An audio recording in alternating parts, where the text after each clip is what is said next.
Hi you guys, this is Allison hanging out in my space to craft.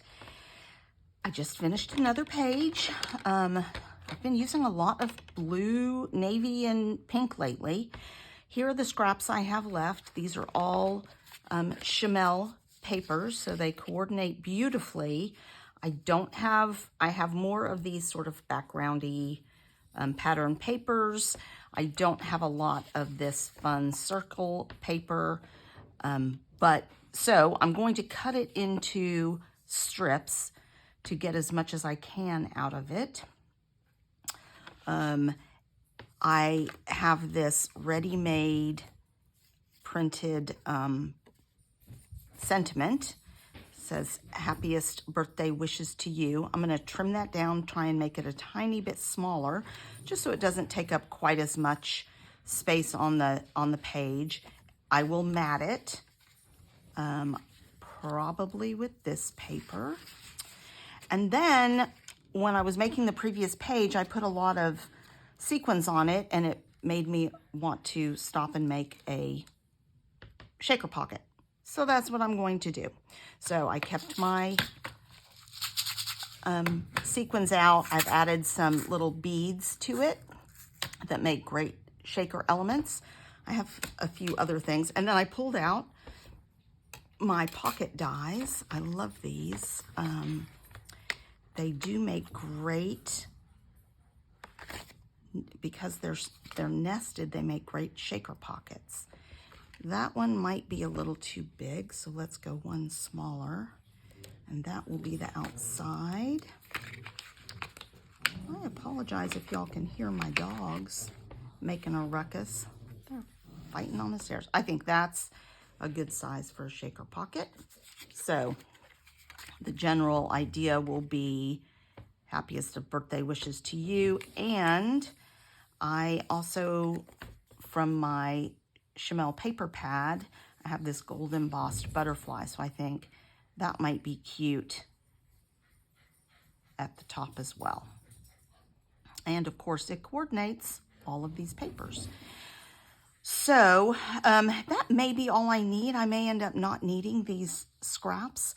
I'm going to cut them into strips anyway, just in case. I think this might, though, be busy enough without stripes behind it or anything like that. Then my only challenge is, what do I want for the frame of the shaker pocket, and what do I want in the background?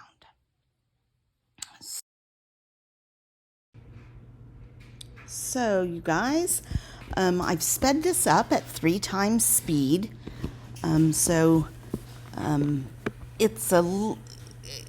I do make one mistake. I make the frame to start, and then I tear it. So you'll see that when it happens. But I'm making the mat now out of this turquoise cardstock.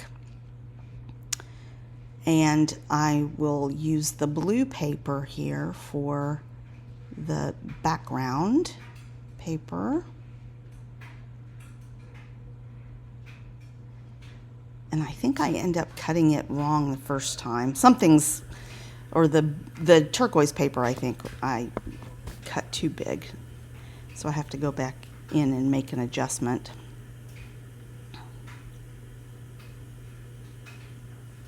So this is all, as I said, this is all Shimelle paper. I end up not using the stripes because I just decided it would be too busy, but I do come back and make a second card it's at about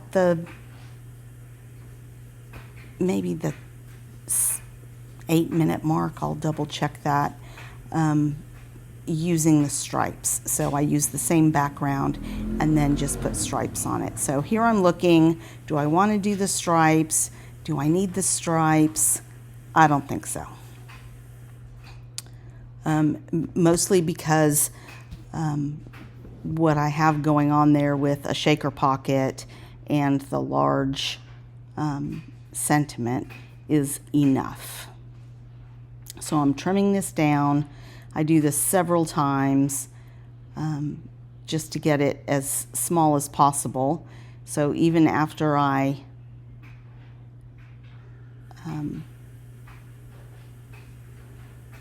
mat it, I trim it a bit more.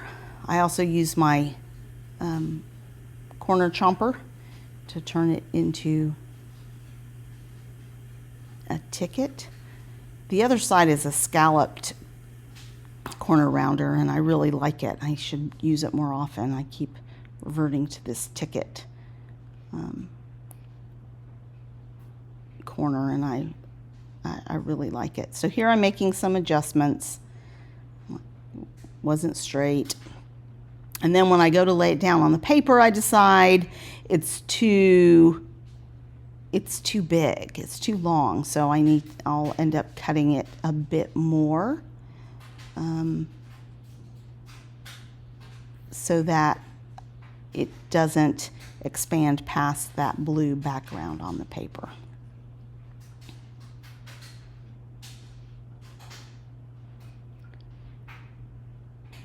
It's a lot of cuts, you guys. I'm trying to get it perfect.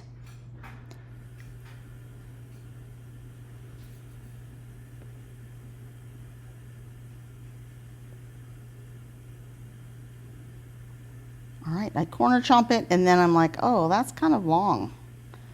So let's trim another little bit off. Real world scrapbooking, you guys. It comes out fine in the end. It's just a lot of rework. My cards wouldn't take me nearly as long if I didn't have to rework everything. So I put this on there, and then I think I only have to trim the one end of it.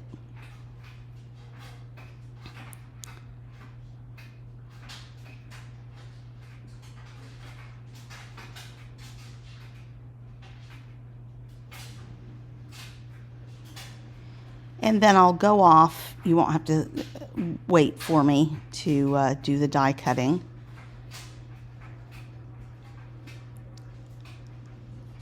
I'm a really fast die cutter, just kidding. But I end up having to do this frame part twice. And I really like these pocket dies. I've done several cards with them. The shape is nice, and they're nested just right to make shaker pockets or other frames. So I really like them. Right there, toward the frame. Can I put it back together? Nope. All right, frame number 2. So I'm gonna switch adhesives, and I'm gonna use this scrapbooking.com tape adhesive. It's a little fussier than using a tape runner, but it does the job. And this is very thin, I think 1/8 of an inch tape runner. So to make a shaker pocket, if you haven't done that before, you make a frame, you put acetate against the top frame. Here I'm just peeling off takes me a minute. I don't have great fingernails, so I'm using my pokey tool.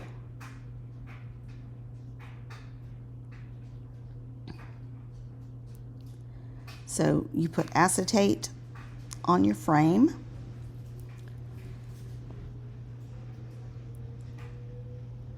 And then I just fussy cut it. I don't use the dies and stuff to cut the acetate. It's just as easy to cut it with scissors, and you don't end up getting marks and stuff on it from the die cutting machine. So I'm just checking the size there and the look of it. And then the next step is to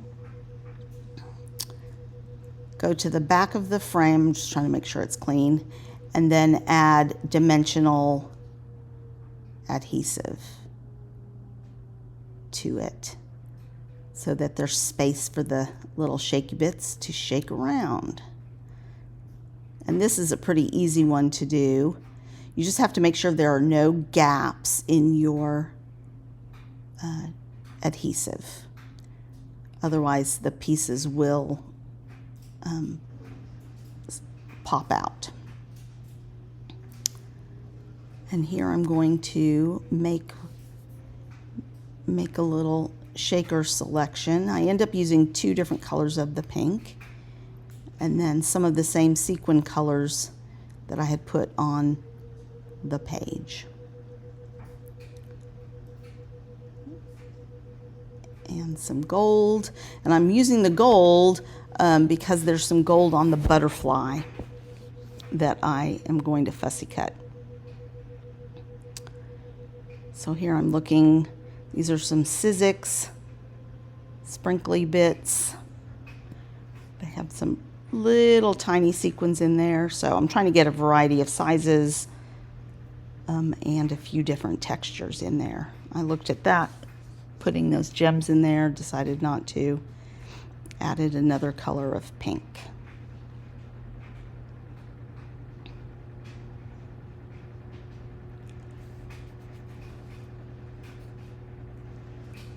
Still looking for more colors, decided not to use anything from there. And add some pretty blues, a couple of different blues in there.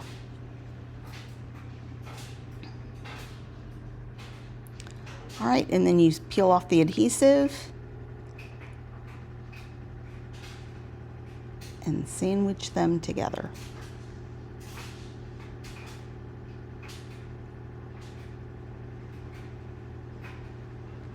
A little fussy cutting for good measure.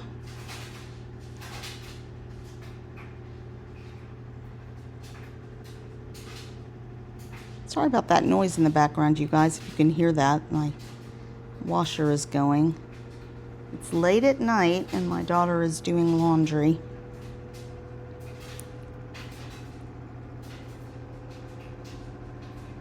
I'm very lucky. She's done her own laundry since 4th grade. I taught her how to do it because I got tired of washing clean clothes. So now she does her own laundry, and she still probably cleans clean clothes. I had put this down with temporary adhesive or repositional adhesive, and I just wanted to add some glue to make sure it was good and sturdy. And then we're ready to assemble. So I'm trying to decide what angle I want things at.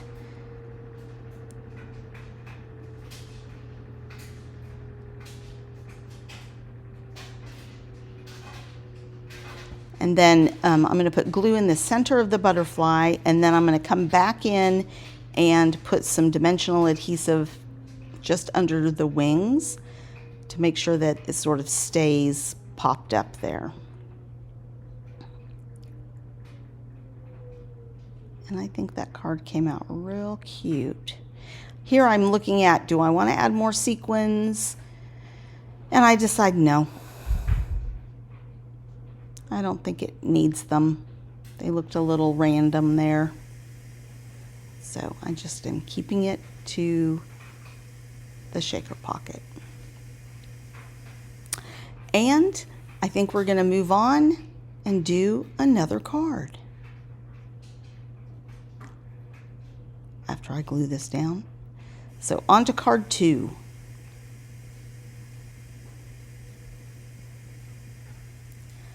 So same background, because those are the papers that I had, and why reinvent the wheel?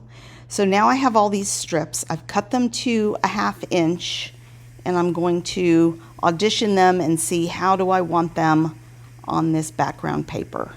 Do I want them all sort of scattered, like they've been dropped on the page? Do I want them straight up and down? And I end up settling, do I want them bunched together? I end up settling, because I don't quite have enough to fill the whole thing. I could probably make it work, but So I tried this out, and it just looks messy. I don't love it.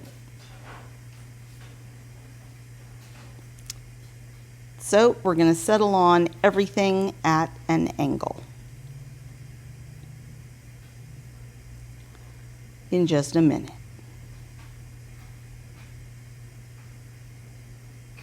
See, I'm still trying to make that work. It's just not. That looks a mess. All right. Much better.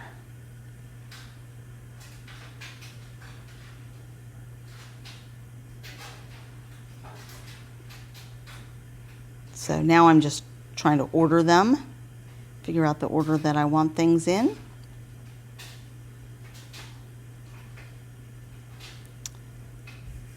And that I'll use a stashed happy birthday sentiment. It's embossed, black embossed on white. And I decide that I'll use one of those pockets that I had the inside cut out, and we'll use that as a frame for it. So I need to trim up the sentiment a bit so it's a bit smaller so it'll fit well inside the top part of that pocket. So it gets a little fussy trying to make sure it's going to fit.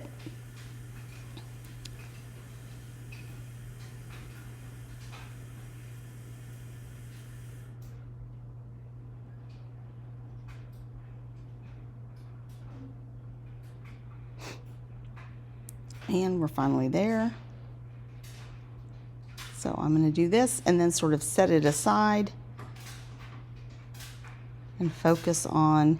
Now I'm doing this so that I can go back and trim before I glue it on the turquoise paper. So actually planning ahead and not messing up. And I want to make sure that that blue paper does show between it. So I decided I'm going to start and try and line everything up exactly. A quarter of an inch between them, or an eighth of an inch, I think, between them. And then I end up just eyeballing it, and it comes out just fine.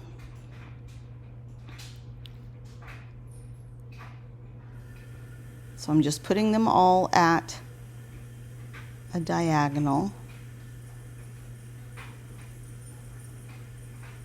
The liquid glue dries, I use Barely Art glue, no, art glitter glue. It dries really, really fast, but it does give you a second or two to adjust things around. So I'm just trying to make sure I get things in a good order. And I end up looking at this and thinking that I want another piece of green, so I'll cut it off and get a piece of green on the very end. That was a little big.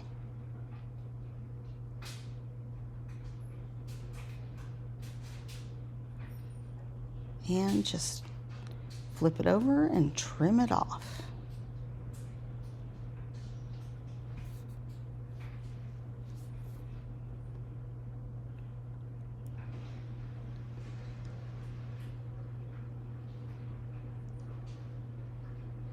So this card came together actually pretty quickly.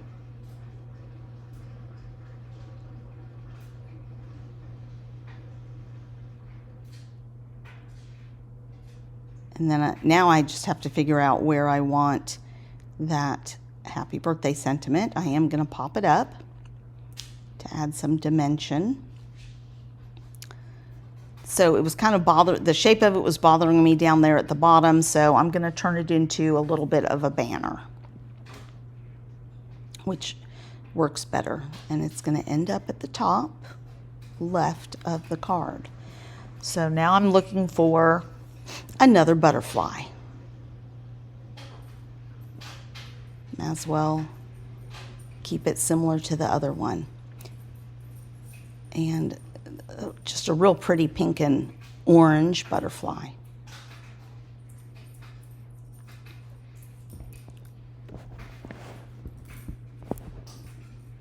And the other blue butterfly, I will end up, I'm just going to put it in my ephemera binders.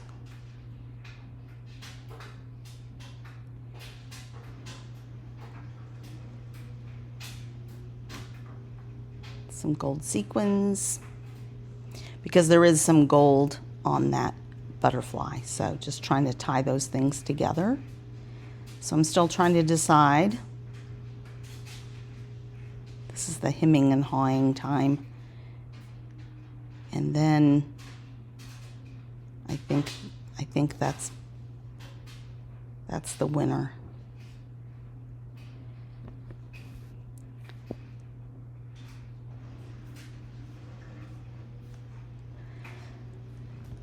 So just a few sequins and time to glue everything together. Decisions made.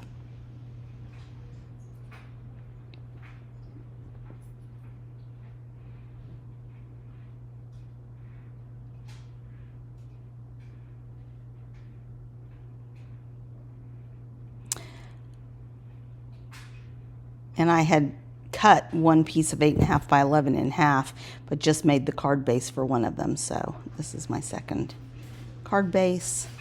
That's ready to go on there. And I want to do that before I add the dimension to it, just so I can make sure it's adhered down well.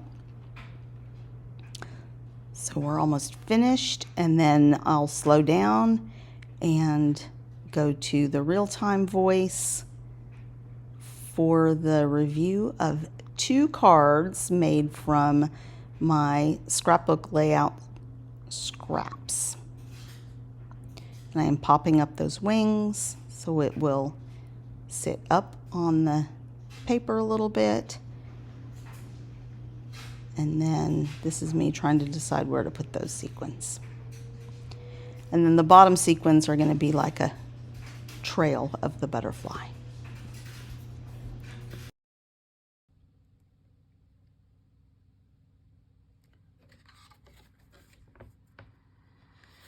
Okay, so 2 different butterfly cards, and I can throw away all these scraps.